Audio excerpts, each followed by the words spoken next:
Good morning, everybody. This is Kevin and Craig, and we are at the Montgomery County Home and Outdoor Living Show in Conroe, Texas. How you doing, everybody? Welcome to the show. We're glad you're here. Thanks for joining us. We got a lot to talk about, don't we, Craig? Absolutely, man. We've been walking around and checking stuff out. And there's a lot of really, really cool vendors at this thing. Yeah. I didn't realize how big this show was. No, I didn't either. I mean, there's everything from, remodeling, outdoor living as far as like deck building, pergolas, porches, those types of things. But then there's heating and air conditioning. There's pest control. There's right across from us. There's someone that does like therapy, like massage therapy. Massage therapy. They've got water features over here. I mean, goodness gracious, it's massive. There's a tiny house down there. What? Yeah. I missed it. And the chicken coop. I did see the chicken coop. I think the chicken coop's going to be more popular than the tiny house, but because it's a cool looking chicken coop. It is. It's big. And probably like the world's biggest hot tub. It's like a lap pool that they brought in here, man. I saw that. Yeah, the chainsaw guy at the end who does. Oh, he does the art. He's going to do a live one at 1:30 today. What? Yeah. It's Well, and awesome. did you went all the way down there? Yeah. Did you see the guy making pot roast? No. He's doing like a live cooking demonstration. Yeah.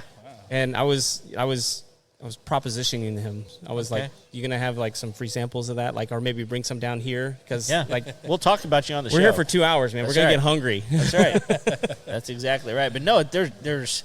I mean, I'm guessing. I'm complete guessing. There's probably 100 vendors in here. Yeah, easy. There's also another room with about probably another 20 or 30. It's like right over here, right? Yeah. Yeah. It's somewhere. And they've got campers out in front. Like, there's all kinds of stuff here. So, y'all, if you are in the Montgomery County area and you are in need of just looking for a contractor or a home service type of company, this is a great place to go because I saw roofers and gutter people. Like, right now, my gutters need work.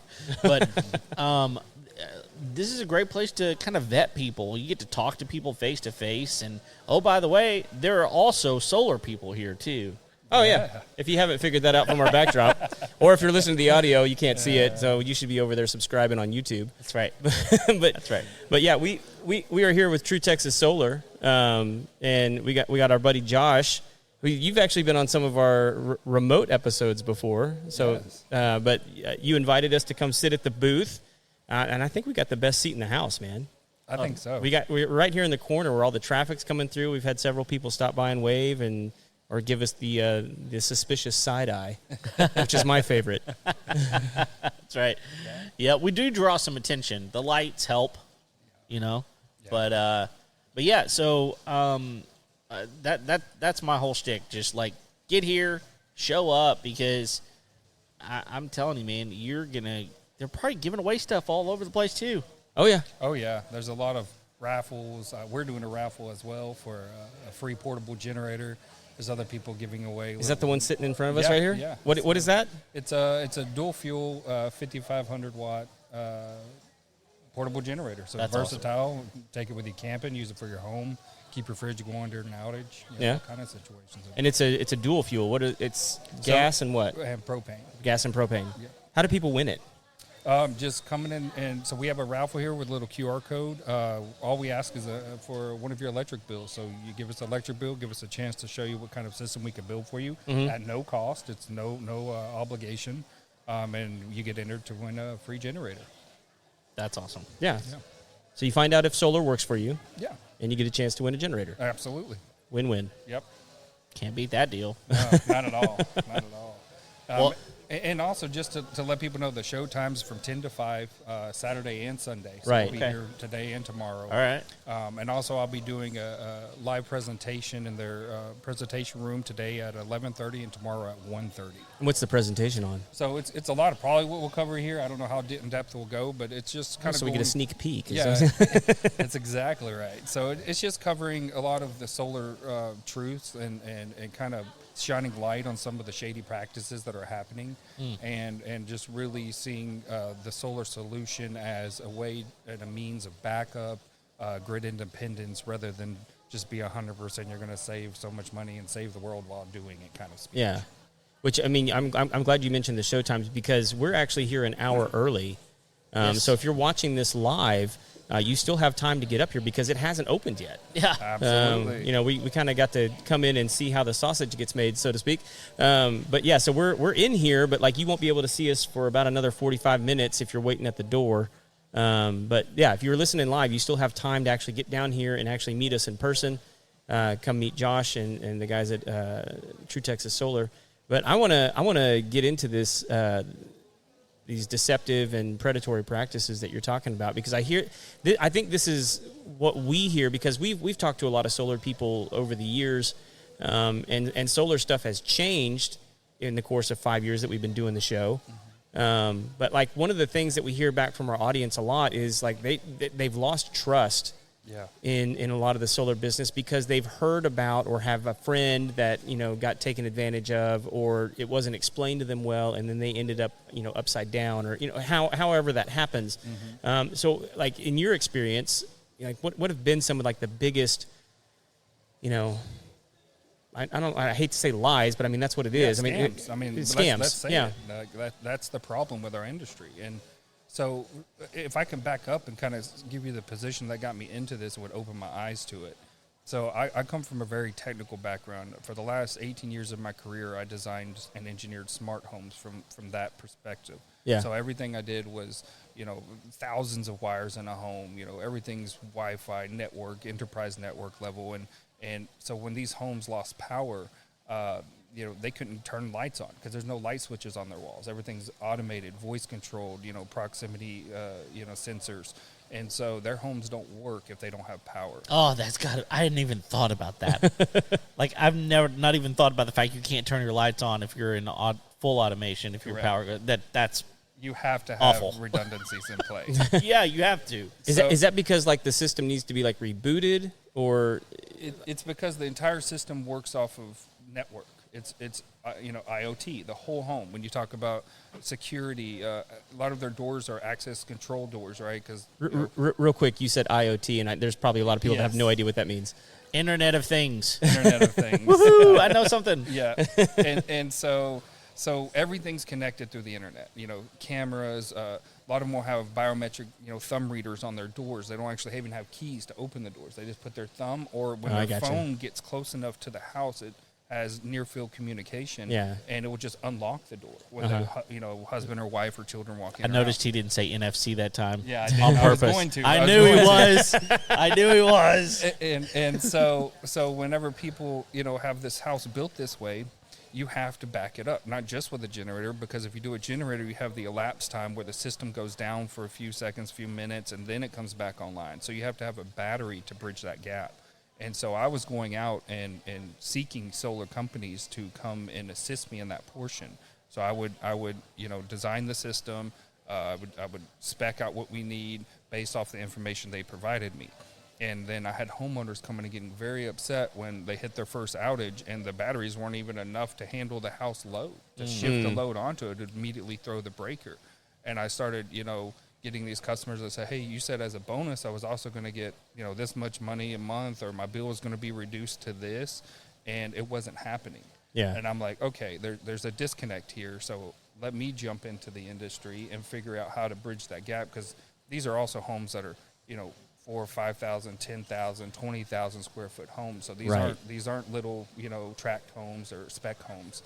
So with those kind of solutions, they weren't able. This industry blew up so quick and was flooded with you know, people that were educated on pitch and not educated on technology. So we ended up, you know, seeing the niche in the market that wasn't being filled, being bridged and gapped. So we dove into it and we started researching. We, you know, I opened this company in March of 2021, so we're just at a 2-year mark.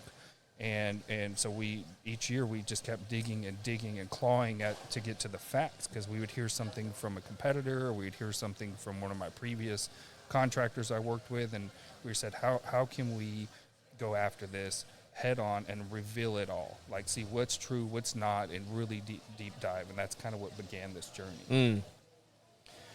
So we basically started looking at the things that we thought, and we were saying when we first opened, you're going to get a 30% tax credit, and that's going to help lower your bill, or that's going to be money in your pocket, whenever you go to file your taxes, you're going to get X amount back. And just for round numbers on these larger homes, say it's a $100,000 project, you're going to get $30,000 back at the end of the year when you go to file your taxes. And then we had, more information provided through finance companies and reading online and doing our research as we should, that those are all based off of your liabilities. If you're on a fixed income or retirement, you're not taxed. You don't have the liabilities, and so there's a lot of places that we started to see it didn't fit everyone. Yeah. It wasn't for the entire community can get this. And then if you're a 1099 self-employed or something of the sort, you have to pay taxes at the end of the year. So this will go in lieu of that. So now you don't have to come out of pocket that 30%, whatever amount you had, that can go in place of it.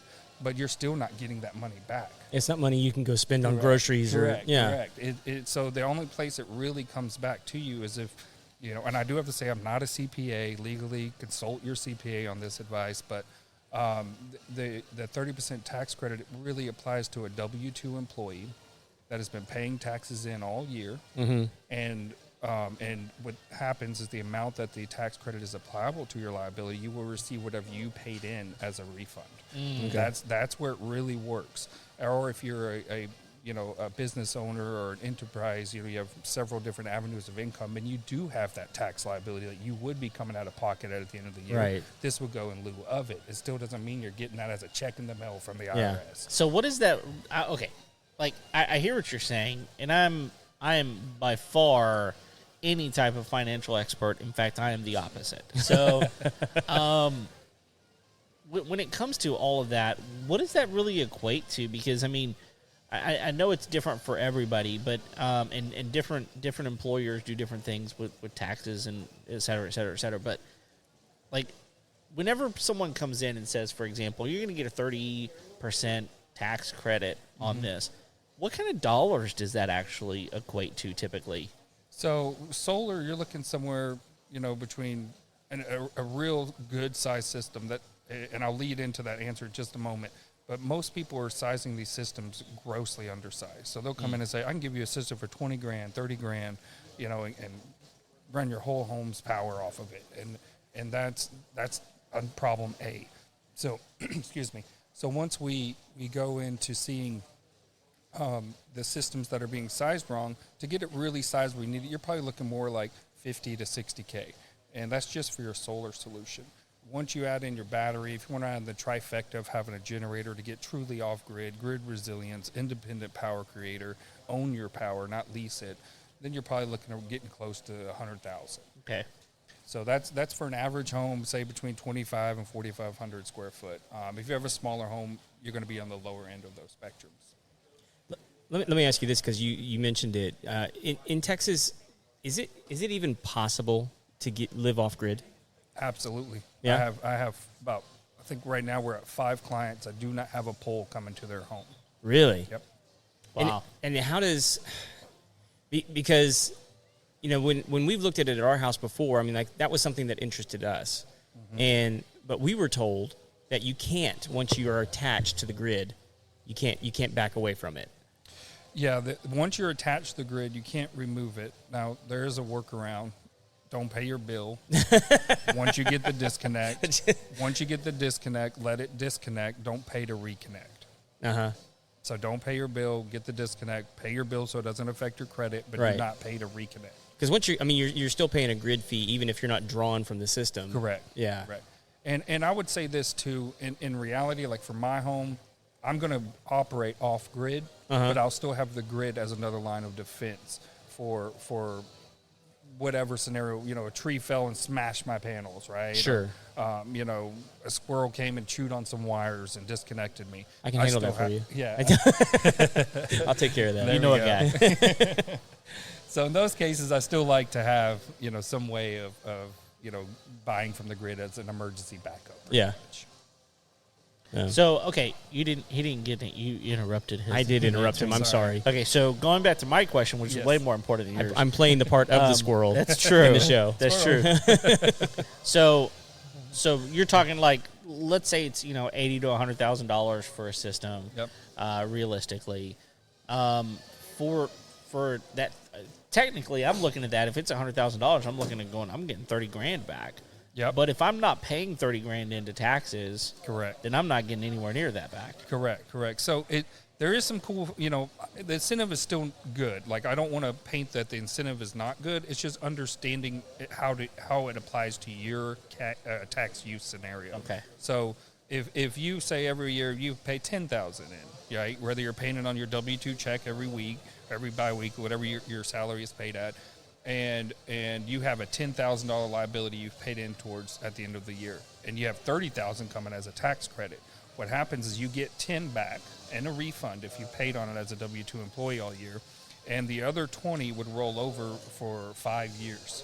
Okay. So you could take 10 every year for 3 years if that's your normal tax situation and receive that $30,000 over time. But where the predatorial part comes in, and that is people are saying you're going to get this all up front. You're going to get this all up front, and then they're also not telling you a part about the finance where they're saying they're applying it to the loan and saying you're going to buy down $30,000 of this loan once you get that in January or February to show you a note that's only $130 or something, when in reality it should be more like $180 or $190 because that tax credit's not being applied immediately, and you don't know if you can apply it in February or March when you receive your return. So it's a very predatory pretense being set up that the customers are being, wrongly educated. And once you finance it, paying it down is not quite as easy as people might think. I mean, for example, like let's say that you go buy a $50,000 car, but you've got a trade. But instead of trading, you go ahead and buy the car. Instead of trading it, you go sell a previous car, right? You can't just go back to the finance company and say, "Can we redo my terms?" Because I want to now give you $25,000 of this car that I just sold. You can pay the loan down, but you can't renegotiate the terms. Your I'm sure they'd be happy to at a 29%. Sure, that's exactly right. But you can't come back and go, okay, maybe your payment was $900 a month. You go pay it down $25,000. Your payment's still going to be $900 a month. Yep. You can't renegotiate that without, like you said, some sort of refinance of some sort. Yeah. Well, and I can speak a little bit to this. I mean, because I think where people have a misunderstanding about how this works is most people, if they're W-2 employees, and again, I'm not a CPA. I know enough to get myself into trouble. Most people who are W-2 employees set up their checks to have enough withholdings to where they're not paying tax at the end of the year. Right. Whereas if you were doing something like this where you have a massive tax credit, what you would want to do is set your paycheck up to have as little withholdings as possible. Because the reason people do that is so that they don't owe a big chunk at the end of the year. Right? So in this case, you could actually keep a lot of your money, use it throughout the year, and then use that tax credit at the end of the year to apply to that big chunk that you would usually pay if you didn't have those withholdings. Mm-hmm. And so it's just setting yourself up right. If you're going to do a big move like this where you have like solar that has a big tax credit, you can use that to your advantage to now have more cash on hand month to month because you're not withholding that from your check anymore.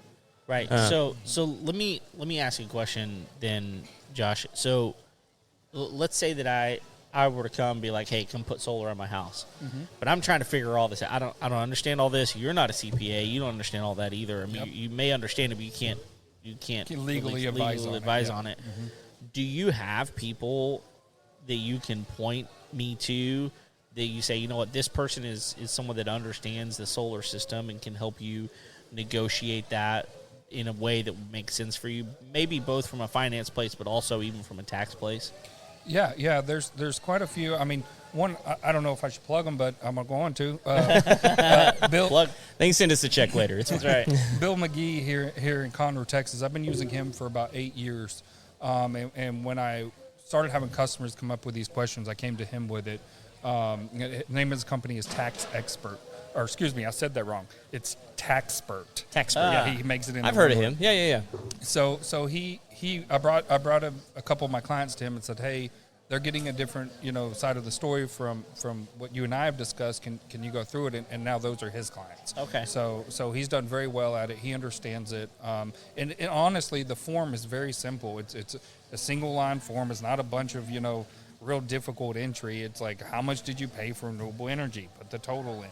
And then you go down and it has a few others if you did any other efficiency upgrades, doors, windows, appliances, etc., AC units, and you go through and fill out anything you spent money on that would go towards a credit you could receive, and then it gets submitted with your taxes. Sure.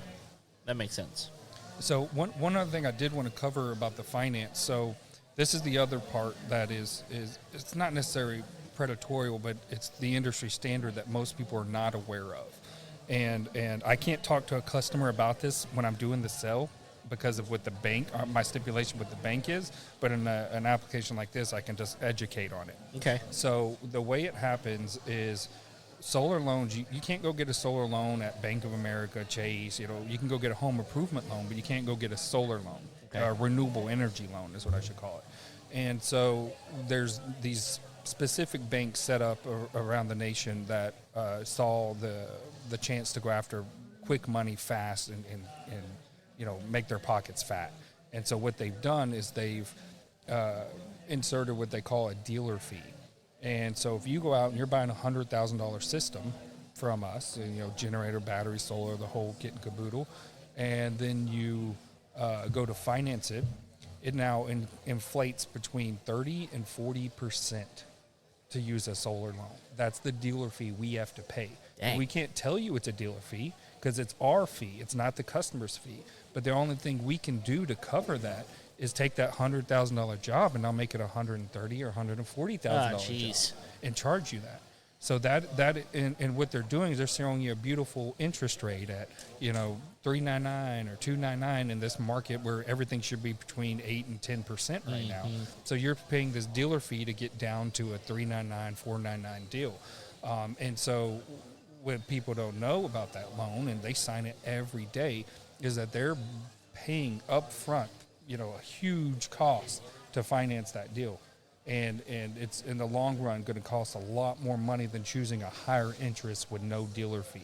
Yeah. So we've pivoted away from all traditional solar loans in this market, and we went with the old San Antonio Credit Union, which is now called Credit Human.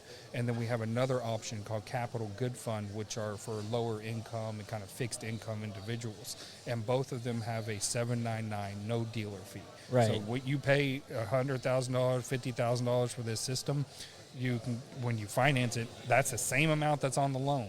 If you go to, I'm not going to mention the other banks' names, but if you go to any of the 5 or 10 big solar banks, you're going to see that they have, one price for cash and a much larger price for finance, and that's what's happening in this industry right now. I was going to pull up. I have a loan calculator here, and so so you're saying okay, so a regular one's going to be $100,000. What's a typical interest rate that you guys are getting on? 799. 799. Over how many years? 20. 20. All right, let's see. So your payments on that. Oh, come on, get rid of the ad. Wait it out. It's going. There we go. Okay, so your payment on that typically is going to be $835.82. Correct. Okay, so let's do it the other way. You're having, let's put your tax on there. Let's say $140,000, right? Yep. At what interest rate for the? That one would be a 4.99. Okay. Over 20 years? Yes. Okay. Yeah. So you're paying $923 for a lower interest rate on a sneaky fee. And right. I think this is something a lot of people don't realize. When stores are running 0% interest rates, they're getting the cream on top by adding that. Yes. Yep. By adding a top-end amount to that product or whatever it is. You're just not discounting it, or there's all kinds of ways that they can build in ways to get their money. Right. They're not going to lose their money. Right. No. Yeah, so you're paying more. That's not right. only in total amount, but your monthly payment's going to be higher, which is what I assumed it was going to be. Yeah. So it's a lose-lose situation. $100, more than $100 difference. Yep. on that. And so, like, you guys have just decided, like, well, that sucks for our customers. Yeah. And, and we can't, and like you're saying, like when you're having like a person-to-person conversation, you can't even tell them that. No, it's by our contract with the bank that we cannot discuss the dealer fee with them, because it's not a fee to them, it's a fee to us. And can we talk about it now because you're no longer under contract with them? Is that the... No, we can talk about it because I'm not doing a transaction with you. I got you. Okay. Yeah. If I'm doing a transaction with you, then it's a different conversation we have to have. Oh, man, that is so shady. It is. And so so once you look at, they're applying the tax credit to that, it came out to, what was the amount on the first? The first one was like $820. And the second one was like $940. $940. So they're taking that $940, taking $30,000, and basically saying you're buying down that loan to get it to a lesser, maybe it's a $750, whatever the math comes out to be. That's what they're doing to show you when you go to sign that contract in the home. High pressure tactics, right? Sign right now, sign today. Don't ever sign today on solar. It is a big investment. You need to learn about it, educate yourself, get 2 or 3 quotes so you can really understand the differences in the market. So anybody that's trying to get you to sign a solar deal today and it looks great on paper, do not do it. Okay, so let's just break what you said down just for a minute, because what I heard you say was, hey, go check out my competitors and see if they can beat me. Absolutely. Because and so there's only 2 reasons you would say that. Yep. Number one, because you want people to have peace of mind.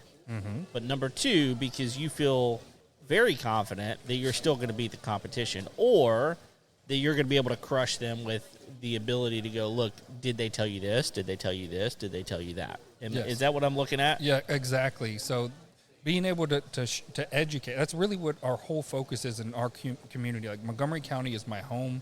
I went to the same high school my mom did here.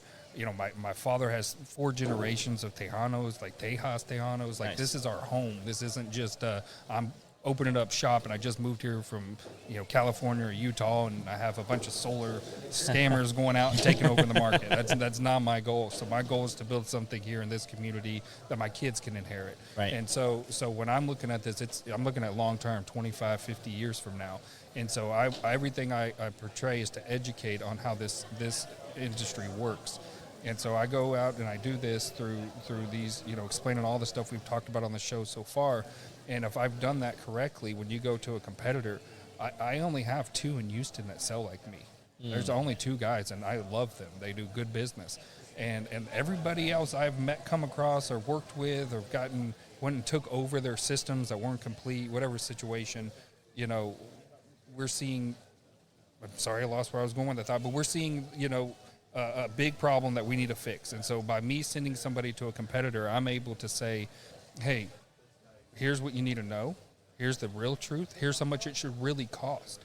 If you're going somewhere, this is what your system should be sized for your home, a real sizing. And I'll talk about sizing in a minute. And so when I go to a customer, a potential client, or even somebody that's already been taken advantage of, and explain to them why they should get out of the contract before it's too late, it is correcting locally the industry, and it's growing education for our community. So it's not even just for me to make money and run a business. It's so that people can quit getting scammed and taken advantage of by undereducation. Yeah, and I think that it's really important to understand, because what a lot of these solar companies are coming out and talking about is, look, you can simply replace your current cost of electricity by using this system. And so now you're basically replacing your same cost you're paying, getting the same type of service that you had, and over time you'll own your own power. Yep. So I'm curious, do you agree with that idea? It's a hybrid thought there. So for me, if you just put solar on your home, it can save you money, in an idea that we cannot 100% commit to. Because the way it works with just solar on your home, the first thing is if power goes out, your home does not run. If you just have solar, it will not continue to run. You have to have a battery or a generator to have off-grid capability. You have to store that power somewhere, Correct. And then it has to be fed to your home somehow. It's not directly tied to your light switch. Correct. Okay. Correct. So there's a reason for that too. Is if the power's coming off your home, you're not using it. It has to go somewhere, either a battery or to the grid. If the grid's down, you don't have a battery. There's nowhere for that power to go. It's a fire hazard. So they automatically, if the grid goes down, they turn off. And that's to protect our linemen. They're out there, working their butts off when a drunk driver hits a pole or weather comes through and crashes the line. They're out there working on that. And if you're sending power back in, it's a big harm to them that could, injure them badly. Right. So that was the, first thought about the panels. So now if you have these panels on your home, and the whole sell, the whole pitch with that idea is that you're going to be able to net meter, which means you're going to use your utility company as your battery, and you're going to send power to them when you're making excess, and then at nighttime when your system's not working, you're going to buy that power back. The first big issue there with our, locally here, Entergy, Mid-South, Sam Houston Co-op, Centerpoint, none of them buy back a true one-to-one. They'll claim to be a one-to-one, but say I'm paying 11 cents a kilowatt hour, and then I'm going to sell back to them. They give me 11 cents a kilowatt hour. And then at night when I need to buy it, there's also a delivery charge. They mask it in all kinds of different acronyms, WCPA charge, TDU charge, there's all these different charges. Those equate to the same amount as the bill, sometimes even more than the energy use portion of the bill. So now if I'm selling it to them at 11 cents and I buy it at 11 cents, but now I get another, 4 to 8 cents in a delivery charge, that's not a fair deal, right? Yeah. So that's one of the first things that, okay, so I'm making all this energy and I'm giving it to you and I'm getting it back. It's not a fair deal, but it kind of still works in some applications. I can still do this, but that plan is not promised tomorrow. So these companies are going out there and telling people, that you're going to save this much over 25 years using net metering. You don't need batteries. You're good to go. And whenever you come around to, 2025, maybe 2030, who knows when they're going to change, but they will. We've already seen it in California with NEM 3.0 going into effect. They only buy back, you have to store 4 credits to receive 1 from them now. So they've completely killed their net metering market in California. California sets a lot of the roadmap for the rest of the nation, and Ohio's now taken after them with that same NEM 3.0 going into effect with their grid. So we're going to see this going into more and more states. But overall, for a company to tell you you're going to save X over 20 years, 25 years, whatever the lifespan of the products and loans are, is a pipe dream, because we don't know what's going to happen tomorrow. We don't know what's going to happen in 10 years. So for me to go to my client and say, I'm going to save you this much money by just putting solar on your house, and you'll never have another electric bill, run the other way, because that's just yeah. So that brings me to my next, because I assumed based on everything you're telling me, and Craig's throwing out numbers like $800-900, and my electric bill, even at its, I live on acreage, so even at its peak, it's like maybe $500 a month, even, at its peak. So Kevin's listened to that, and we talked about it last episode. His mortgage just went up $900. It did. Bucks. It actually did. But so where's my value? Because if I'm paying $800 or $900 a month, but I'm only spending on average, let's say $250 a month on my power, that's a big discrepancy. Yep. So that number is on a house that's probably paying more like $400 a month. Just that's getting into your larger homes, and that's also a home with the full off-grid capability. So right. with the trifecta. So let me explain the trifecta a little bit. So what we do is we put on the solar panels on your roof or ground mount, and these can be applied to business and residential. So everything I'm talking about applies to both industries. So that you can put solar however you position it, roof or ground or carport or whatever you imagine. Then you need to put batteries into your system. So now you have battery backup, and then you have a generator as your last line of defense. So if you have a cloudy week, a lot of people don't talk about rain. You still get power on a cloudy week, but when it's raining, you're getting nothing. You're getting very little power. Rains a lot here in Houston. Exactly. So now that's another point that needs to be, set the correct expectation with our clients. And so when you have the trifecta, the way it works, sun comes out, charges your battery, runs your home, battery picks up in the late afternoon, early evening, goes into, immediate power generation. It's called self-consumption for your home. And then if the grid was down in that scenario, the battery, say it lasts to midnight, 2 a.m., 3 a.m., there's a gap, right? The sun ain't out at 3 in the morning, so we need to bridge that gap. The generator will turn on, recharge the batteries in just a couple of hours, and then it turns itself back off when it gets to a certain level, and you go back to running off a battery.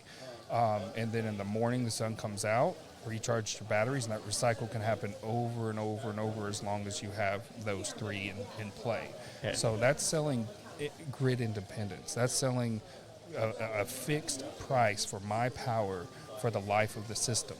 And so that's our goal, is to really not just say I'm saving you a lot of money. It's, hey, let's get you grid independent. If we look at what's happening in Texas especially, we got Tesla moving here, Apple moving here, Samsung moving here. We got huge gigawatt factories for solar moving here from all over the world to produce in Texas right now because of the incentives they're getting for manufacturing here. So we have, I think the stat I looked at last week was about 1,000 people a week moving to Texas. And it's more than any other state in the country right now. Our grid currently cannot support the amount of people we have here. Right. And they're estimating, it would be, they need another 5 gigawatts of power just to catch up the backlog of power needed to run our grid. And the manufacturers can't even produce enough renewable energy, whether it's solar or wind turbines. So they're turning on old coal plants right now to keep this grid alive. And so with all that happening, we have to hedge against the reality of that we have a bad grid. Like it's not supporting our communities. It's where we're seeing these rolling blackouts, or if somebody goes down, they're down for hours or days, and it wasn't even a storm. Yeah. It's just the grid failed for whatever reason. So all these things considered, that's where we're trying to build the value, is keeping your home secure, safe, and backed up. And if you can save some money, if you can use net metering, if you can take the tax credit, those are bonuses. But that's not the meat and potatoes of what needs to be discussed. Right. So that's the position we've really taken in the market, because we've discovered all that other stuff is the fluff that the scammers use. So let's separate ourselves from that and really see, what do people want. And as we go into different elections, right, potential war, cyber attacks, we use EMP hardened equipment. So we're thinking about those kind of things as a value add for our clients. We don't know what's coming tomorrow. Let's be prepared. It may never happen. Hopefully it doesn't. But you were prepared, and for the little outages in between, your family was safe, and y'all had AC and heat like we had in the big freeze. You had your stuff still working. That's the value. And even if you were looking at the price of a $400 bill, and now we're at $800, $900, you're getting independent. You're not paying that electric bill. I'm not saying I'm saving you money by net metering, but you're not paying that heavy electric bill. Right. You have a little amount for just being connected to them, for being a member or a client of theirs. Your grid fees. Your grid fee is usually $25 to $50 a month. But the rest of that electricity you are creating by yourself as a generation, a microgrid. Yeah. So that's the value, that's the design of what we're trying to help our community achieve. Well, and a lot of this is like just redundancies for your home, right? I mean, like emergency kind of stuff where, like, a hurricane comes through, knocks the grid out for a couple of days. You want something to run your refrigerator and your lights, and for some people, like they want the minimum, right? Like, here's what I need. They don't. Like, it'd be nice if I could have my air conditioner, but I don't necessarily need that. Yep. And you guys can design those kind of systems where, like, they have the kind of battery that can turn the lights on, run the appliances, and keep people afloat. Absolutely. I'm actually curious. Did you get hit by the what people are now dubbing the cyber attack of 2024? I did. Yeah. I did. Yeah. I was giddy. I loved it. I have this conversation with my wife all the time. Like, I'm a man's man. I love being in the woods. I love building and thinking and hunting. Absolutely. I love nature. I love foraging. Teaching my kids about that. I was a Boy Scout. I went all through different styles of survivor classes and stuff. So I don't want to say anything bad, but like, apocalypse happens, war, I would hate the outcome of that, but I would enjoy being a man again, not worrying about the job, right? And the insurance payment and whatever, like being able to be out there with my family, like, okay, we got to make it, this is life now. I get giddy about things like that too. Did you? So like, if you're like that, I was like, when it happened, I was like, all right, today's the day. Yeah. You got your bug out bags? Yeah, that's right. All the days that my wife has picked on me, why do you have that stupid thing? Like, what really? You're gonna? Yes, today is the day. But like, here. And like, here's the thing. Like, still today, Kev, like our number one video on YouTube is that Nova flashlight. Oh, really? That thing was amazing. Have you seen these? Yeah. Oh, yeah. The solar powered. Yep. Oh, they're so freaking cool. I've got it in my truck right now. I love that thing. Yeah. My son thinks it's a taser. Well, he's like, the flashlight where you can shock people, and I was like, that's not what it is, bud. It's not going to shock you; it's going to burn you. Those are two very things. Those things are different. Well, here's the thing. When I explained it to him, I was like, buddy, it's not going to shock anybody. It's for starting fires. He goes, could you still kill somebody with it? I was like, I guess. I mean, it's a blunt object. I mean, I've only. Well, sorry. Kevin, come here a second. Right. Tell me if this hurts and how long it hurts. Any scar left behind. For people that don't know, that Nova flashlight has what is it called? It's a tungsten. Yeah, it'll light a fire. Oh, I thought you meant like the brake glass. The brake glass. No, it's got that function on it where you push a button. It's plasma. It's a plasma. It's freaking amazing. Super bright. Yeah, it's amazing. Well, so I hear what you're saying, and I think that people that truly are interested in owning something, I mean, that's the other part of it, is like after 20 years, that payment does go away. Yep. And now you really are off grid, with the exception of, maybe running your generator from time to time. Yep. And depending on how you have that set up, if it's natural gas or whatever it is you've got going on. So, you're at that point. I think for a lot of people that like us, we settled down and we're not moving again. We bought the house we wanted on acreage. If you're going to be there for 20 years, it's probably going to be worth it for another 30 years after that. 30 to 35 is expected lifetime of it. Right. And at that point, you're also not paying for the entire thing anymore. You're replacing panels, but it's not going to be nearly as expensive to replace panels. And, oh, by the way, the cost of panels are continually going down and will continue to go down over 30 years. Yes, you are right. You hit all those nails on the head. Yes. And so right now for solar market, because what's happened is these scammers are getting caught up, right? There's some big national brands that got accounts frozen. I think it was about February of last year. They were talking to people with 100,000 sales reps across the states, and it's catching up, and they're attorney generals are getting involved in individual states. Regulations going in place, like in San Antonio right now, to protect companies like us that are doing it right and weed out the other guys, and really protect the community. And I'll keep circling back to that, but that's the ultimate thing we're trying to do. And so the way San Antonio has done that recently is you cannot sell solar in their utility if you are not a licensed electrician.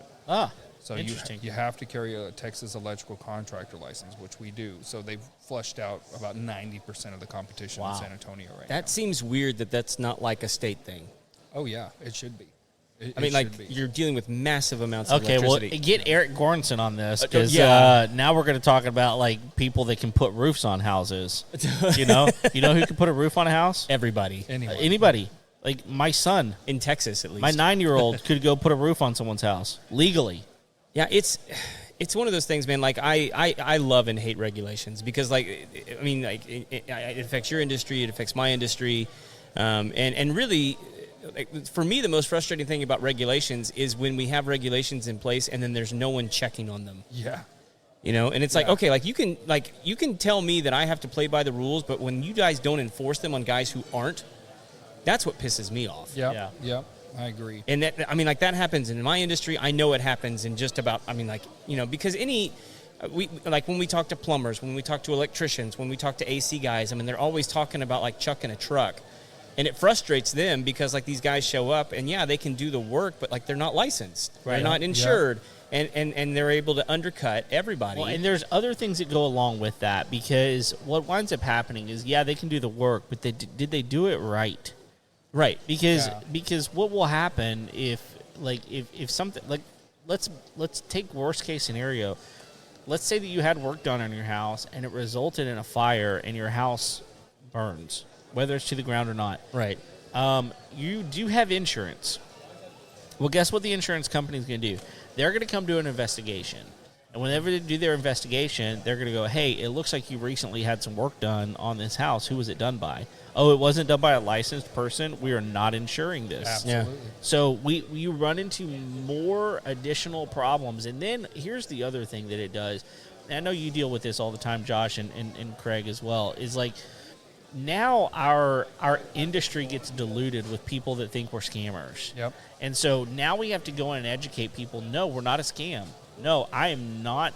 I'm here to help. I'm here to, my goal is not to take your money. My goal is to help you. And the difference in those two types of people are massive, and it really winds up affecting the entire industry. Yeah, couldn't have said it better. Yeah, and I'll tell you guys this. I don't think I've talked about this in the show. I have a little bit of inside knowledge on some insurance stuff that's coming down the pipeline.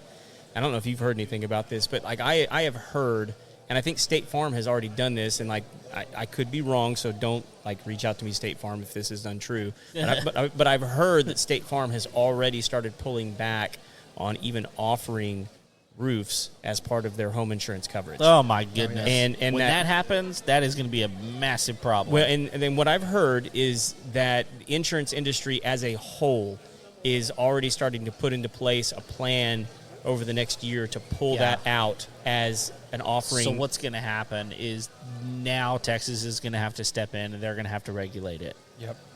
Well, they're going to have to regulate roofers and make licensing a thing before insurance companies are going to actually allow them to work. Well, on no, the roof. this is not Texas. This is like nationwide. Oh wow! It's because even in places where it does require a license, right? And the reason, like a lot of people don't understand how this works. Like, insurance is backed by massive banks, and a lot of them are in Europe. Lloyd's being like the biggest one. And they're looking at the numbers going like, you guys have been consistently losing money on these policies for like the last 10 years. And they're like, we can't continue to fund these things. And so it's like, we have no choice but to like, and so like those companies are taking away that option from people like State Farm and Allstate and or at least like giving them a heads up like, hey, 2025, this is just not going to be a thing anymore. And so they haven't started communicating it to the clients yet, but like it's coming. And particularly in places like Florida, Mississippi, Alabama, Louisiana, Texas, Gulf Coast states where like hurricanes hit all the time. Yep. Like they're just going to take them away. This is already happening in the commercial realm. So one of the big things that's happening, and it's affecting churches right now more than anything, is they're getting dropped from their policy. That's exactly, yeah. Because, and this is happening all over, y'all. This is not anything that is, who knows if that might happen. Yeah. The church that I'm a part of, they got canceled by their insurance because we are in a quote-unquote disaster zone. You're in an alley. Yeah, even though the church I go to does not, it's never had an insurance claim for anything related to a hurricane. Mm-hmm. But because we're in a hurricane area, they dropped us. And here's what happened. In order to get insurance again, you have to go with very specialized companies that will do it, and it's typically double, if not triple, the amount that you were paying. And so, you got a commercial building that's paying, I don't know, let's just make a reasonable number, $25,000 a year on insurance. Now it's going to $50,000, possibly $60,000 or $70,000 or $75,000 a year for insurance, and this affects every single thing that we do. And so what you're talking about is the exact same issue, but it's happening on residential. Yep. I've seen the residential. So the other part they do is all the roofs are warranted for, some of them are 30 years, 35, 40 years, depending on what brand and what system you purchase. But what they do, the insurance companies are trying to do right now to negate that is they're saying you have to get the roof replaced at 15 because that's the true life expectancy. Mm-hmm. So after you hit that 15-year mark, you'll start to get nasty emails, get your roof replaced, or we're going to drop you. Yep. So they don't even let it go to the life of the warranty. They're hitting you at year 15. They start to send it around year 12, year 15. They're giving you the threats. Year 16, you're gone. And this is a problem for you because you've got equipment on top of the roof. Correct. And now that equipment has to be, you got to pay for it to come down. Yep. And then you got to pay for it to get reinstalled. And so there are issues that are related. So we say if you're between that 8 to 10 year gap and we're going on with solar, we actually have you sign a waiver if you decide not to put a new roof on. Because we need to protect ourselves against that. Some clients are just like, oh, this is going to last 25 years. And we try to educate. They're like, no, my roofer said it's 25, 35 years. That's what I'm going with. And I'm like, okay. So we sign a waiver of liability that they will have to remove and reattach and pay the labor to do so. So that's something we really try to explain up front. Yeah. Like, let's get this done now because you're going to need it. Year 15, your insurance company is going to be yelling at you. There's no point in you're going to pay for us to remove and reset. So now you got additional labor to that roof you're going to do in a few more years. And I get where they're coming from too, because like when I replaced mine, we obviously know guys in the roofing business, and he's like, hey man, I got a 40-year shingle. Yep. And I bought the 40-year shingle. Yep. Why not? Why not? Well, that brings me to a question. Have you noticed? And this may be a dumb question. I'm gonna state There's that. no fact. dumb questions. Only dumb people that don't ask them, right? Is there any difference in the way solar panels react on a metal roof versus a shingle roof versus? Can you even put them on clay roofs? Yep. I mean, clay roofs, shake roofs. have you noticed any difference in performance based on, because those roofs get differently hot? Yes. Right? Yes. And they reflect, like metal roofs reflect the sun differently too. So I'm wondering, like, do you get any additional color Yes. with color choice? Do you get different performance? Yeah, I'm just curious. So in all reality, if you have what they call monofacial, which means it only receives sunlight from the front, you're not going to see a big difference. Okay. If you have what's called a bifacial, it can receive sunlight from the back and the front of the panel. On a metal roof, we have the data to show that all the perimeter panels will increase about 20 to 30% on production. This is a good question.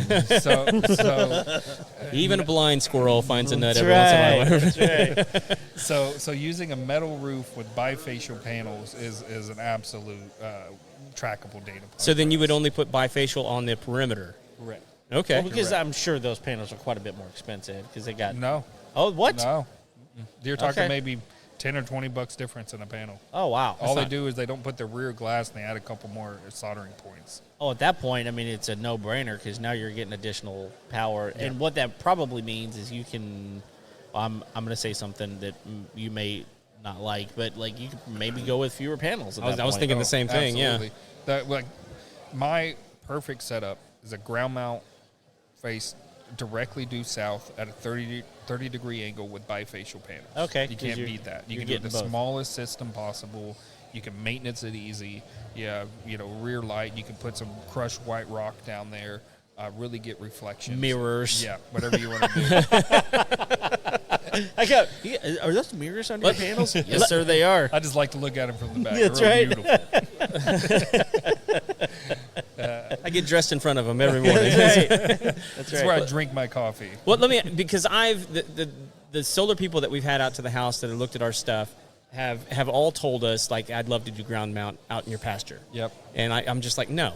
Like, because Takes up your pasture. well, it takes up the yeah. pasture. And so, like, how high up in the air can I put these things?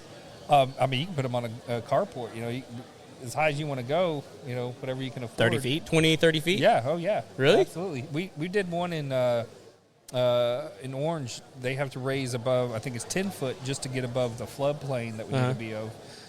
And then she's like, well, look, can we go in and just turn it into a carport for my RV? So Yeah. we went up 35 feet with it. Nice. So my issue with it is I don't want my kids getting decapitated while riding a horse, with a low-lying solar panel. That is a problem for a lot of people, Craig. Yeah. Yeah. Look, this isn't about everybody, right? I started this show so I can ask the questions I want to ask. It's about me. It's a little about me. That's good. That's good. Yeah.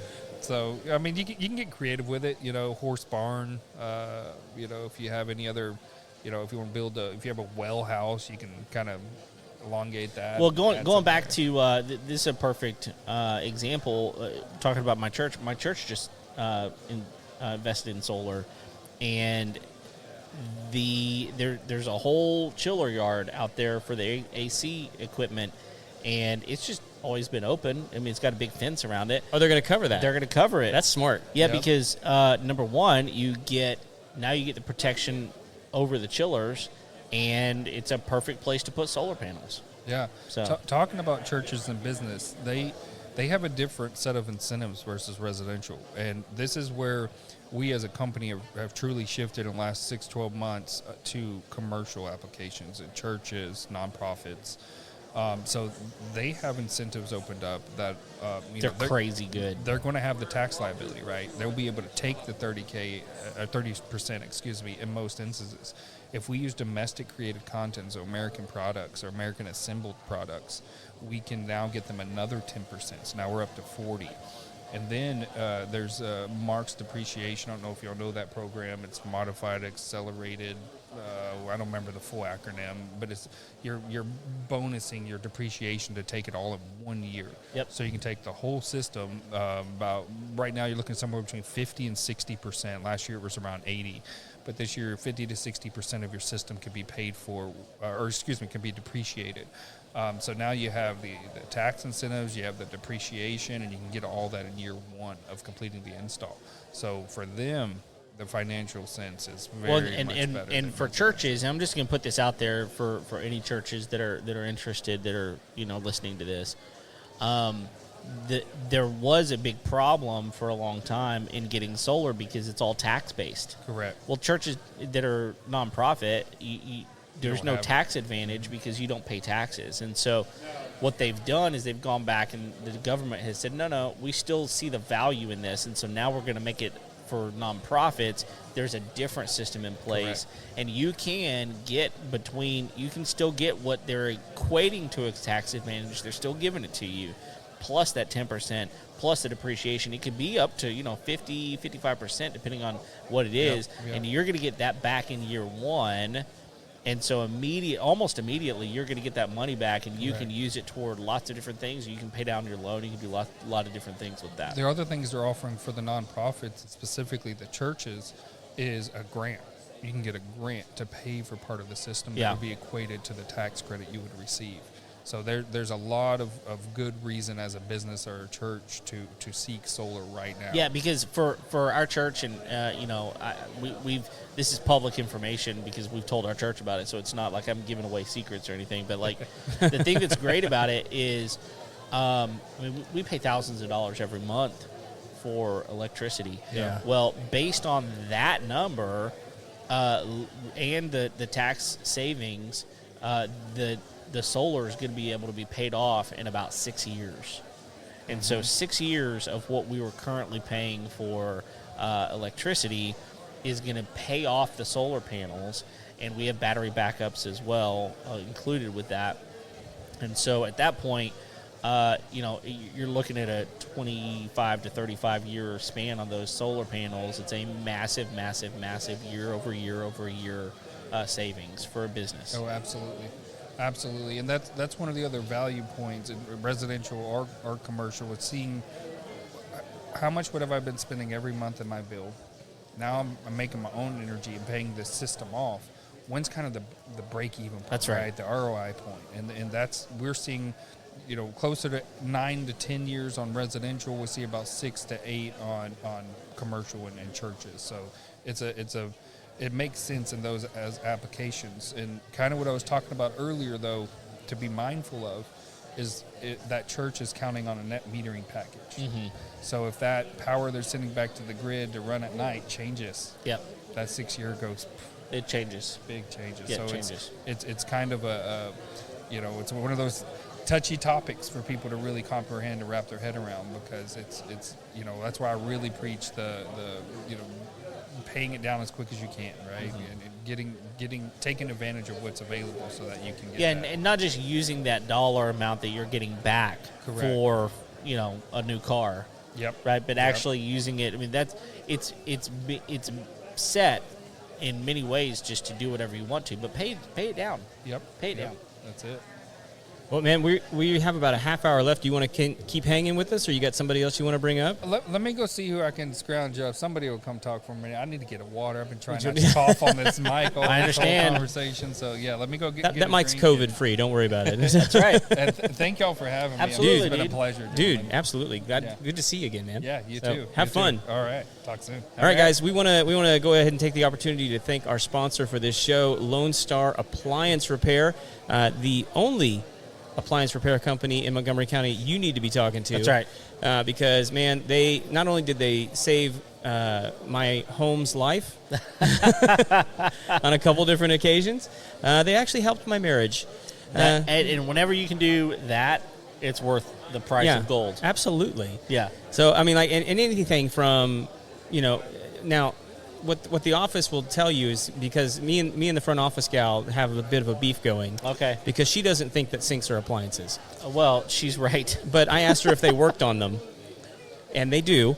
So They work on. It falls into the category because they do it. Yeah, we've had this conversation. Right. Either way. Yeah. Right. And I win. you And don't. what happens is they work on the dishwasher. Yes. They work on the washing machine. They Right. work on the fridge. Yes. They'll even work on the microwave. And if you didn't get to see the live episode from Moonshine Deck, we actually get deep into like what actually goes wrong with a microwave, and I had no idea. Super interesting to me because it just gave me more ammo for why I hate microwaves. You needed more. I did, and so it was really helpful to me personally. But if you need any of your appliances fixed in your home, give them a call. You got the number there, Kev? Yeah, I do. It's 936-647-2364. That's 936-647-2364. And that is not only a number that you can call. Right. You can text them. And look, we live in a world of text, and I love the world of text. I don't know. Did I ever tell you my story of going on record saying that texting would never catch on? That was a problem. I've got one even better for you. I'll tell you in a minute. But go ahead. Anyway, so but text has caught on, y'all. I don't know if you were aware, and you can text them and say, "Hey, I need my appliance repaired." And they will get back to you and figure out the best way to get out there. And so great people. Give them a call. Look, I'm a huge advocate of don't just go buy something new. If you can repair what you've already got, it's something that you're aware of. You've already paid for it. It's not going to go in a landfill somewhere. Repair what you've got. It's typically going to be a lot cheaper to do that. You can, with regular good maintenance, take care of your appliances and keep them for a long time. It's going to save you money. It's going to save you time and energy going to those stores looking for new appliances. And look, here's the other thing. Most likely, whatever appliance you have in your kitchen is not going to have the same branding and logoing and handles and all that kind of thing if you have to replace it. Right. I mean, you bought those things to match in your home. Most people do. And just repair what you got. Yeah, absolutely. 936-647-2364, Lone Star Appliance Repair. Thank you for sponsoring the show. And give them a call. Let them know that you found them on the show. Awesome. Yeah, while we're waiting for somebody else to get up here with us, the one I am infamous for is when I got out of college back in 2003. Yeah.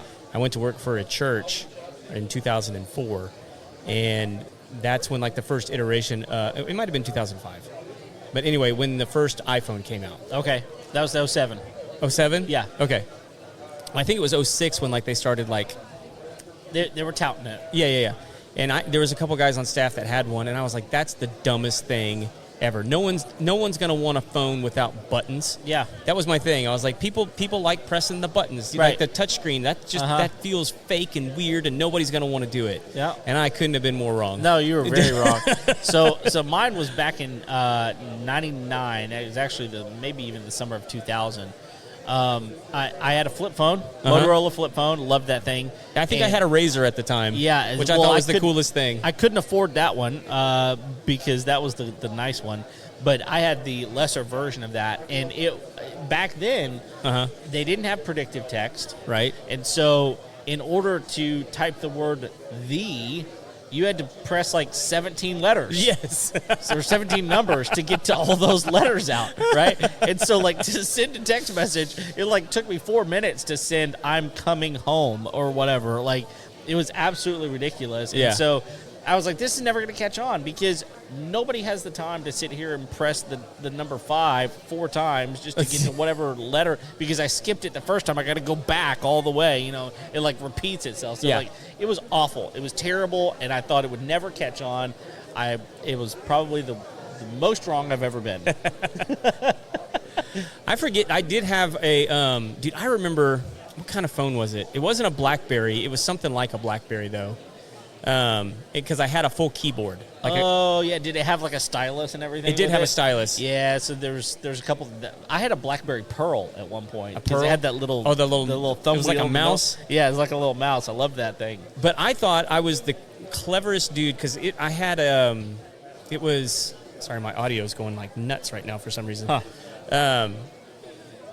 I had unlimited internet on it. I paid like a bunch of money to get like this package where I had unlimited internet, and it was around the time when like Netflix just started having like stuff that you could watch online instead of getting the DVD sent to you. Yeah, right. And I had a web browser on that phone, and I figured out I could log into my Netflix account and actually stream on my phone. It was before they had the app. Yeah. And I was doing it through a web browser. I thought I was the smartest guy in the world. Yeah. I was like, these dummies don't even know what they're doing because I've got access to it now, and I just got no one this else knows how to do this. And no one's even around. I'm not even watching this. Yeah. I'm going to sleep and I got it on. It's a can.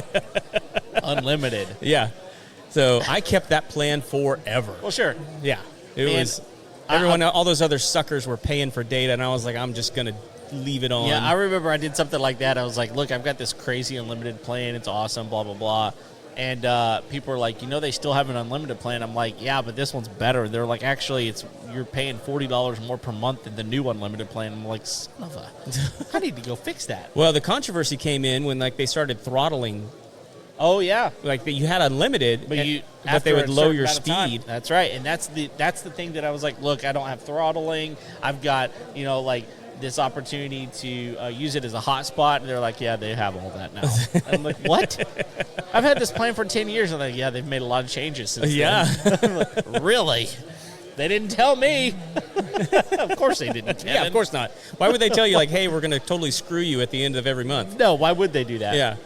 Man, so when we were getting packed up this morning, you noticed that I had a bit of not really a treasure in the back of my truck, but I had a. It was a drawer appliance that looked similar to like an air fryer, but it was massive. It was huge, and but it was a microwave. It was a microwave.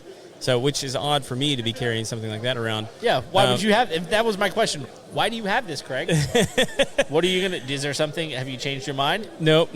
Actually, I'm changing other people's minds. Well, and this is one of the reasons I don't have them in my home. Like, if someone has like a roach infestation in their home, the microwave is like the first place that I look. Yeah, and that's exactly why I have it in my truck, is because I had a customer that was like ground zero. Sure. And it's one of those. It's a really cool microwave. It's a drawer microwave. Yeah, it is very cool. So it's intended to go like on an island where you can pull it out like like a silverware drawer, and you just put the plate and slide it back in, hit the button. So it's cool. But like, man, that thing weighs like 150 pounds. Oh my gosh, it's so huge. That's ridiculous. Well, now with air fryers, do you have an air fryer? I do. Yeah, because the thing about air fryers is you can heat food up in a much better way. Oh, for sure. And it's going to crisp up again, if you're reheating. Well, and like ours, we went and got like the really nice one. I'm actually surprised we haven't done a review on it because we've had it for about a year now. It's like the big Ninja. Oh, yeah. Does it have one drawer or two? It's one drawer, but it's got two shelves. Well, it's got 4 shelf slots, but you can have 2 shelves in at one time. Okay. But like, it's an air fryer, it's a convection oven, it's a dehydrator. It has like 10 different functionalities. And I like that. And it even has like combination ways that it heats up and things like that. And that thing is amazing. Yeah, we use it pretty much every day. We use it to make the kids' lunches for school because we're like making them like, chicken fingers and all that kind of stuff. Man, That's But it's that's like great. having another oven in the kitchen. Right, but it also doesn't take as long to heat up. Right. It doesn't take as long to cool down. And ovens don't crisp things like chicken nuggets, for example. If you put those on a cookie sheet and put them in the oven, they're still not going to crisp up. Right. You put them in the air fryer, and all of a sudden you got that convection thing going. They crisp up really, really nice. When I tell you this, that is where the soon-to-be famous Craig Williams Monte Cristo jalapeno poppers were birthed. Excuse me? Oh yeah. How do I not know about this? So I you know me. I don't do recipes and Right. and all this kind of stuff. But my family loves jalapeno poppers. I really like brisket jalapeno poppers. Oh, jeez. And You're making me hungry, dude. So, but I was like, we accidentally got like 2 jars of raspberry preserves, okay. like organic raspberry preserves Yeah. from HEB. They were like accidentally like in our curbside or something like that. And so we put it. Yeah, come on in, man. Yeah, come sit down. And I was like, you know what? So I got some whipped cream cheese, Yeah. and because I don't like it when it's thick. No, I like the whipped. So I put the whipped in the jalapeno, and then I put a layer of raspberry preserves on top of that. Oh, my Then goodness. wrapped it with the bacon. Let me tell you something, man. That is one of the most delicious things I've ever put in my mouth, as far as like jalapeno poppers go. Okay, I haven't. Okay, Uh-huh. I'm gonna ask a question. That sounds delicious. What if? What Hear, if? hear me out. What if you did the same thing instead of the raspberry? What if you put pickled watermelon right in there? I've done that. And It's the raspberry's better. I'm gonna take your word for it. I need to try this. Now we could Today. try both. Okay, And do like an A/B test. I'm fine with that. Can we make a show out of it? Absolutely. Okay, let's do it. All right, so you're going to want to scoot up just a little bit so we can hear you. Yeah, you're gonna want to be up on There that you go. mic. Testing. So Can you hear me tell now? us who you are and what you do. Okay, so I'm Mickey Lee with True Texas Solar. I am a meteorologist, and Okay. my background is a lot of. I served a lot of companies in the energy industry, Okay. both refining, downstream, upstream oil and gas, pipelines. So the companies I've been with assisted the companies in preparing for major weather events. Okay. So like hurricanes, severe storms, ice storms, cold, that sort of thing. I've also been involved with energy trading. And one of the reasons why I got into the solar industry and backup power industry is because I really believe that we're moving into a period of an energy crisis. So with the gyrations in the natural gas market, most people don't know that the electric utility rates are very closely tied to the price of natural gas. Well, because for many people, hold on just a minute. Could I ask you to get a little bit closer to your microphone? Yeah, I'm having still a- even. Thank you. How's that? Yeah, oh, it's way much better. Yeah, yeah. So, most people don't recognize that a lot of their energy is produced by natural gas, right? It's about 40%. Yeah, it's a across lot. the US. 40%. That's not a small amount. And as renewables come into play more and more, which are of course intermittent, the sun doesn't shine at night, and the wind doesn't blow every day. The natural gas is the fuel that fuels most of the power that comes into play when the renewables aren't producing. Yeah, because we're not going to use nuclear apparently. Nuclear is what they call a base load. So it runs all the time, pretty much runs full out all the time, and they can't turn it off. And so there's also coal generation still here in Texas and across the U.S., and it's not going to go away, but it's being reduced. So as natural gas becomes more into play, the intermittency means that you've got to have that reserve capacity on the grid at all times, but they're not making money because they're producing power all the time, which means it's just adding cost into the system. So the real effect over the next few years with natural gas is that we're building lots of LNG down on the Gulf Coast. And We've gone from, in the last 6-8 years, from about 0 exports of natural gas from North America to places like Asia and Europe to about 10 to 15% of all of the North American production. In the next 3 to 5 years, we're going to double that. And the danger there is that if we get a cold winter or two right in a row, we may have to start pricing natural gas or have to match global prices of natural gas. And Well, we're already getting. I mean, I'm out on Mid-South's grid in Montgomery, and we're already, and it's not just us, but we're already getting hits 2 or 3, 4 times a year on an additional fee to cover the production of natural gas, and it's to the tune of like maybe $400 for for one bill that's coming in to help cover this quote unquote like a one-time boost to the natural gas, but they're doing it 2, 3, 4 times a year. yeah, in 2022, the natural gas prices shot up to $7, $8, $9 an MCF, a million cubic feet, on the wholesale market. That's not what you're paying, Sure. to power your stove and your furnace at home. No. But those prices caused like with Mid-South, their WPCA charges, their fuel charge, and it added, probably 30, 40% onto a lot of people's. Oh, it was massive. It was a Dang. lot. Unfortunately, the last year or so, natural gas prices have come down, but that's still a symptom of this energy crisis that we're moving into in the coming years. And so the danger is that we go into a period where we have high natural gas prices for a long period of time. The utilities have to add that fuel charge in, and we're looking at, while natural gas and electric rates have stayed flat for most of the last 10 or 15 years.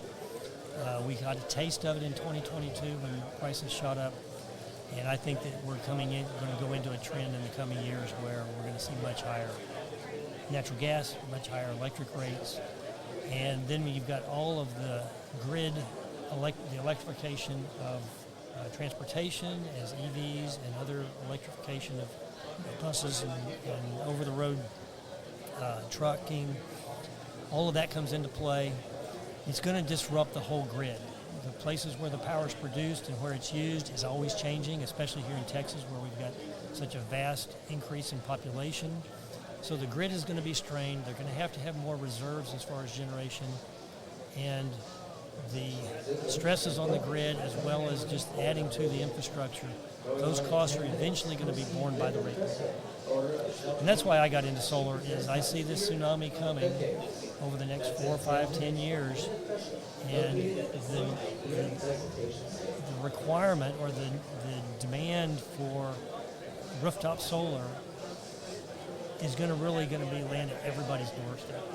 So because of that, I mean, there's only so much the government can really do to produce more. Is that is that the true reason they're trying to get more people to have solar by offering the tax incentives? And do you think that when those numbers start changing, and let's say 5 years down the road, let's say that what you're predicting is actually going to come true in 5 years, do you expect these tax incentives to go up? Do you expect them to change? Because what else can they do to produce more energy than to allow people to produce their own and to buy and to sell it back, right? Yeah, it's going to be a period of turmoil as the prices go up. People demand that the government do something about it. As far as renewables, the Inflation Reduction Act passed in 2022 and that came into effect last year extends the 30% tax credit for the next 10 years. Oh, okay. So that's pretty much locked in now. Congress's inability to pretty much pass any bills now is going to mean that that's going to stay in place. And that's going to give that incentive for people to go to, or for the renewables to be built most at the commercial level and at the homeowner or residential level. So we're going to continue to add to the generation with the renewables, but it's simply not going to be enough to offset the increased demand that's coming. We're When you talk about demand, you're just talking about like just power in general, right? power in general. The one of the major trends, if you follow what Wall Street says and the geopolitics around the world and the macroeconomics, there's since COVID, they say that COVID kind of accentuated other trends that were already in place. Well, one of those was the deglobalization. We went through 10 or 20 years where China became the world's manufacturing hub, that we found that the world's economy found the cheaper labor overseas, and manufacturing went to those locations. Well, that trend is reversing. We're bringing manufacturing back to the United States. We're building semiconductor plants here. Partly we because have of to, because we're government so scared of Taiwan getting invaded and taken over, and that's pretty much where all the microchips are being made. So, exactly. The supply chain issues really came to the fore. Everybody realized how fragile the system can be. But that game has kind of played out, where the labor costs, there's not as huge a differential between labor costs in China and the United States. And so these other demands, like having the supply chain issues reduced, are coming into play. So we're bringing manufacturing back to the U.S. There's a tsunami of new manufacturing being built. So that demand, especially here in Texas, I mean, they're building that huge, I think it's a Samsung chip plant over in Taylor. But with the population growth in Texas, with the manufacturing coming back to the U.S., there's just going to be an elevation of the demands on the electric grid. None of us are using less power every day. No. And it's not going to be like I was just looking some numbers up while you were talking about natural gas. Back in February of 22, it was at like $5.50 per whatever BBBT MU or whatever. BTU. Yeah. And now it's sitting at like a $1.75. Yeah. And so but that spike happened over the course of like 3 months. And there's no reason to think that it couldn't go back to that amount. I mean, because people just at the end of last year, it was sitting at around $3.50. And so this is sort of like interest rates. Like, we don't need to just believe that it's going to continue to be this cheap moving forward. Yeah, it's actually reflecting this energy crisis. The shortage of energy is creating that volatility. Right. The only reason why we're sitting at $1.50 right now is that we had a warm winter. Yeah. They have to put enough natural gas in storage to get us through the winter, enough to get us through a cold winter. So when we have a warm winter, then there's just way more supply. Surplus, yeah. And so the spot prices. But if you look out over at the terms, what they call the term structure in the futures market, if you look out 2 or 3 years, the price is about $3 to $4. Right. So this is just a short-term blip. It's probably going to be here for this year. We're probably going to stay at $2 or under. Yeah, this year. To your point, I pulled it out over 10 years. This is the cheapest it's been in 10 years, right now. We're plumbing the lowest prices we've ever seen. Yeah. And it's not going to stay down. No. The people who are having to sell it, they're just not going to tolerate that for any amount of time. They're going to cut back on the production. The oil and gas companies, what they call the upstream oil and gas, they're already scaling back. And so that will run its course this year. Yeah. And the real danger or the real risk is that because we're going to be exporting about 25% of all of North American natural gas production in the next 3 to 5 years. Those plants are already being built. Right. They're going to come online later this year, 2025, 2026. And the natural gas market knows this, and the producers are trying to ramp up for that in the future.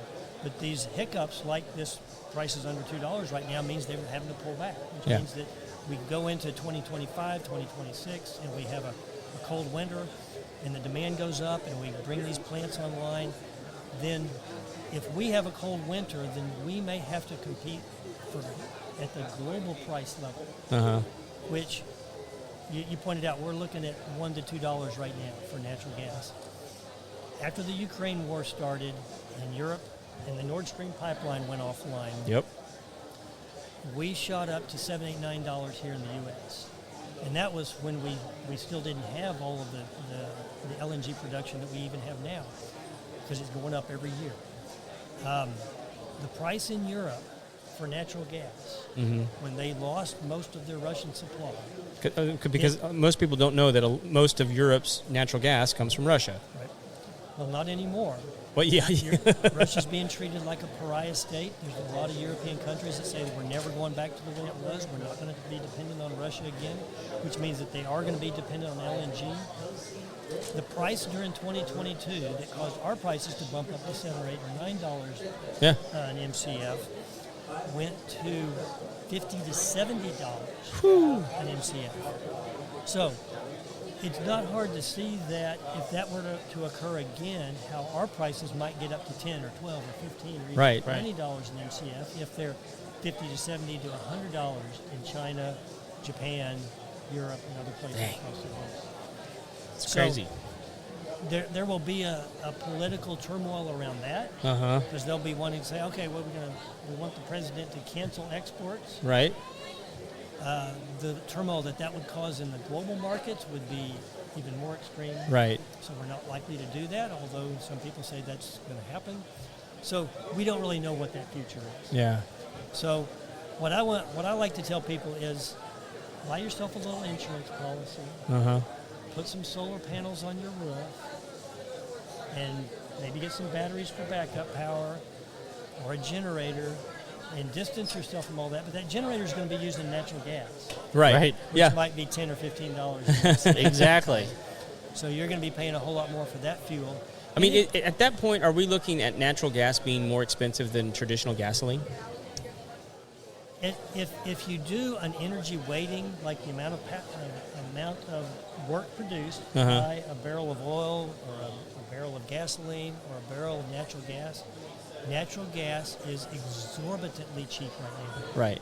It's like, I don't remember what the number is, but it's like 3 or 4 to 1. Where it used to be, there were times, and even 10, 15, 20 years ago, where the amount of energy produced by a barrel of oil or a barrel of gasoline versus what a comparable amount of natural gas produced were closer to 1 to 1. Right. It's way out of line now. So Okay. it's almost inevitable that the molecules, the amount of energy produced by a molecule of one piece of energy is going to be priced fairly close to another piece of energy. Right. So the natural gas play, it's coming. Is it being offset just because it's cheaper to harvest natural gas, or like I imagine there's a lot of mitigating factors involved in that? The United States is the Saudi Arabia of natural gas. Okay. So you've got fields like the Permian, the Marcellus, and the Haynesville in Louisiana, the Bakken. They all produce natural gas associated with oil production, as well as what they call dry gas production, where they're just drilling for natural gas. In the last 10 to 15 years, the shale revolution happened, which at first was natural gas. And so we started tapping reserves and resources that we hadn't ever been able to tap before. We didn't have the technology. We didn't have the fracking and the horizontal drilling. But that's come into play. That's why crude oil and natural gas collapsed in 2014, 2015. And we went into this new era. Well, we've kind of played out. We've lived in that Goldilocks era for the last 10 years of cheap oil, cheap natural gas. And I say that it's coming to an end. Yeah. Everybody in the oil and gas and energy world sees this coming, but most people don't see how it's going to play out for the individual homeowner, for the residential. I think there's going to be turmoil on the grid, not just related to the price of natural gas, although that's going to be a big part of it. One of the things that's out there just in the last 2 or 3 weeks, the stock market has been skyrocketing because NVIDIA stock has gone up. Yep. All the AI players are coming in. Well, it's been hitting the cryptos as well. Yeah. The crypto. So there's kind of this surge of interest in AI. Those chips that NVIDIA, I just heard this just about a week ago. those NVIDIA's planning on selling something like 2 million of these AI chips in the U.S. market in the coming, I think, year or two. Each one of those chips uses 700 watts. Choo. Well, if you run the numbers on your electric bill, you're going to find that that's about the base load of a typical house. That's crazy. Wow. So there are some utilities that are trying to get ahead of this or trying to anticipate. So there's one utility up in the north, well, not in the northeast, in the mid-Atlantic, around Washington, D.C. Real quick, is that just to operate the chip, or is that like over a span Those of a chips year? will run 24 hours a day. So they're pulling 700 watts. So that's 700 watt hours every hour. Oh my gosh. So it's basically, each one of those chips is like a house Are they in like? terms of its demand. And they're going to be, they're putting 2 million out there. So these are going to go into Goodness. these And it's not like in the AI cloud. slowing down. I mean, like No, it's more and gonna- more. all these servers in these AI, I'm not thinking of the right word, but all these cloud servers systems, they're this one utility in Dominion Power up around the Washington, D.C. area where they're going to build a lot of these Amazon and IBM and Google, where they're going to put a lot of these server farms that are going to house these chips. Their anticipated growth rate in their demand for electricity in this particular utility has gone from fairly flat, 2 years ago, what they anticipated it would be for the next 10 years, to dramatically higher growth of 10 or 20% a year. Yeah. Wow. So it's just another one of the factors that's coming in that's going to cause